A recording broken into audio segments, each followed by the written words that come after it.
Tonight, an I-Team special report uncovering new developments and questions in the Molly Young investigation. It's a case we are following closely. Here's Crystal Britt. Molly's story isn't losing steam. In fact, it is gaining. Just take a look at the Justice for Molly Facebook page. More than 25,000 members and growing. The special prosecutor assigned to this case tells me that he is much closer to making a public update on the reinvestigation of Molly's death. We don't want a halfway investigation and put a rubber stamp on an insufficient evidence. Larry Young, a father on a mission. He in no way believes his 21-year-old daughter Molly put a gun to her head and pulled the trigger. We want truth to come out. We want every stone turned over. We've told you about some of the initial concerns. Over time, new questions emerge. It's believed Molly died in the early morning hours of March 24th. It's just unbelievable. Close friend Cullen Stout was with Molly on the night of the 22nd and into the early hours of the 23rd. It was almost like a celebratory night, like we were going out to kind of celebrate the next chapter of whatever might be her life.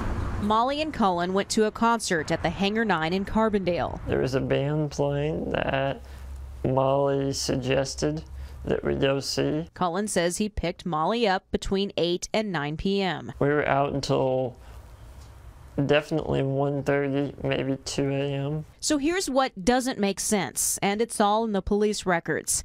This shows the search history on Molly's home laptop. Multiple suicide searches. Looking at the date and time, all but a handful were made during the time Cullen Stout says Molly was with him. There were many people that saw us. Back at the apartment complex where Molly died, concerns on why police didn't interview more tenants. I was the former property manager at West Hill Circle. Did the police ever talk to you? No, I've never heard a word from anyone. Her son, a tenant at the time, lived right across the parking lot from where Molly died. Why was my son not questioned? There were 32 units in that complex. Every single apartment should have been a door knocked on. The consensus is that there is some evidentiary matters that need to be looked into. Charlie Lamont, a retired police officer, now heading up an independent investigative committee of current and retired officers and coroners. All we've ever asked for is a fair and complete investigation.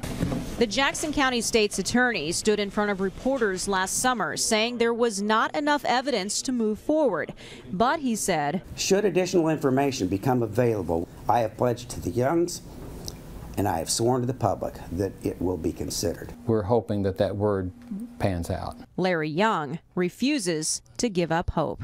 I'm going to fight this case whether the statute of limitation runs out or not. If I have to go to Washington, D.C. and start knocking on doors, I plan on doing that. Larry Young wants to see this case reach a grand jury, but not without further investigation.